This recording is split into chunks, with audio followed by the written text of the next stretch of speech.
The next day, we went out again looking for snakes, but this time we decided to take Zenzi for good luck.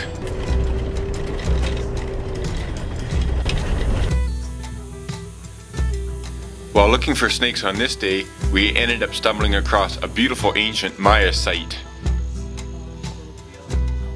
Snakes took second priority as we walked around enjoying the magnificence of this half-restored ancient lost city of the Maya.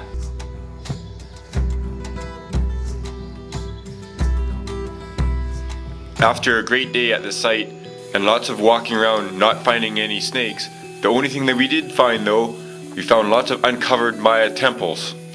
So we decided until nightfall again, and after hours and hours of driving, the only thing we came across was one dead snake. It was a red-ringed snail-eating snake, one of the kinds that Rex was looking for. Dead snake. Well, things are looking up. There's no snakes out. Damn. Next one. There's no snakes out. On our third day, we decided to head deeper into the jungle. It's a big whoa. We definitely needed our vehicle to be in four-wheel drive or we'd be getting stuck. Being deep into the jungle this time, we thought we'd find lots of snakes, but like we learned before, they're very good at hiding. We tried to think like them, as we were the predators and they were the prey. But Rex would explain why sometimes it's almost impossible to find them. Because snakes aren't like us at all. Snakes have separate streams of consciousness. They have a main program, then they have scared snake programming. We already know what that is because I took you through it with the rattlesnake. Big footsteps, big movements, and the smell of predators all take us to scared snake programming. Small movements, small footsteps, and the smell of prey take us to feeding snake programming. After spending our third day and finding none of those stealthy creatures, snakes, and we still had our sense of humor about catching nothing on our snake hunting trip. So we decided to go to a place that Rex knew that there would be snakes. A lot about snakes. He's one of the only Mayan guys that I know that grabs snakes. Oh, no. This guy. There's two of you. So what do they have here? Snakes. All kinds? I got a bunch of them. I got a snake. That's big.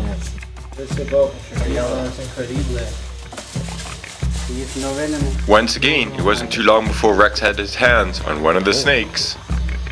This is the Holy Grail. Why is it called that? This is the most sought after, one of the most sought after snakes that there is in the entire Yucatan. They're very rare. The Lafe Flabelifi, I don't even know what it is. Is it poisonous? Nope, it's a rat snake. Yeah. It's a kind of nice looking snake, eh?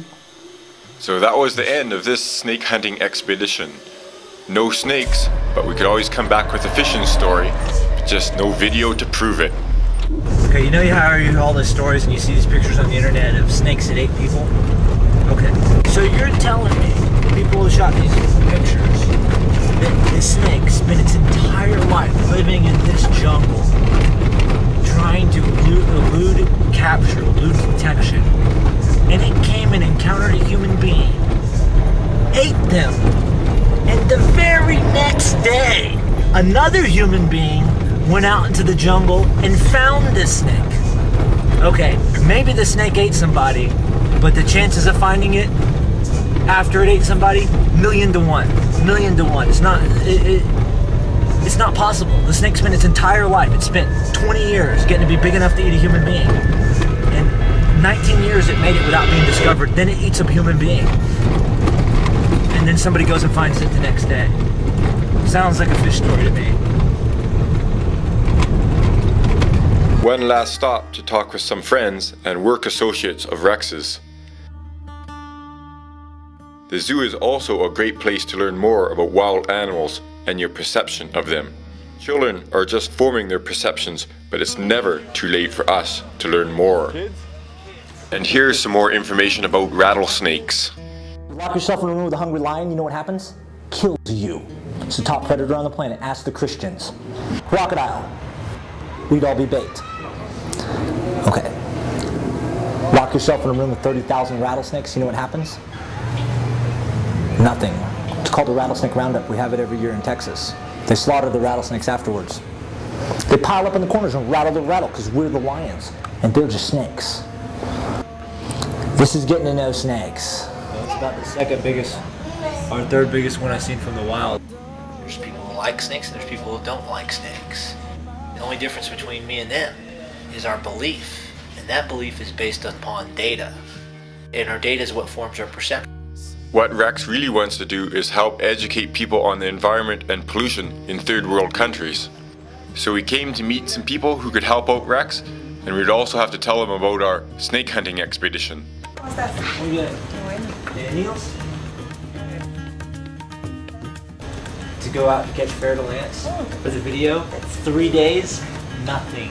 Really? Every time I go, I catch snakes. First time I've never gone and caught snakes. Really? Where did you Patin all over. I believe you did. It's the first time. Your Santos. Oh, that dog. But are you coming back again or Santos? Really, Santos. He never answers the radio. Never. It's okay. Okay, so have a nice day. Goodbye. This is not about snakes. This is about perception and environmental change. People's parents are scared of snakes, their friends are scared of snakes, their teachers are scared of snakes, their culture is scared of snakes. That's what perception forms on. Their parents throw garbage on the ground, their friends throw garbage on the ground, their teachers throw garbage on the ground, their culture throws garbage on the ground. They see garbage on the ground, they practice putting garbage on the ground, and it costs them money to put it in a trash can. If I gave you the same information and training, you would also throw garbage on the ground. But we have additional information and experience they don't have. So we look at the garbage differently. So I was able to apply a formula from the snakes to the garbage, the formula for education. And I cracked the code of education with snakes. And I use snakes to teach about perception and environmental change. Because if you're wrong about snakes, because people are, then you're also wrong about a lot of other things. And if I was able to show somebody that truly believes snakes is wrong and the devil and evil and bad, if I can make them love and like snakes and appreciate snakes, it's easy to stop people from throwing garbage on the ground because it's the exact same thing.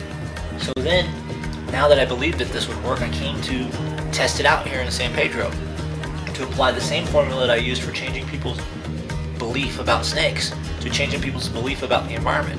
It's a matter of education. That's it. It's a matter of belief. That's it. I can stop them from cutting down trees.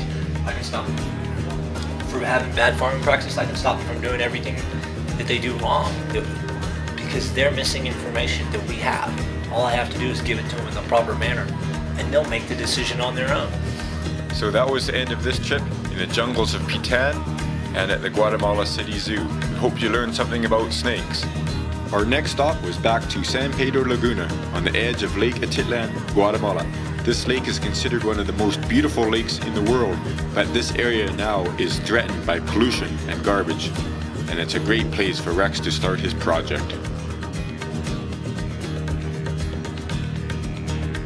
My mission and job is to protect the environment.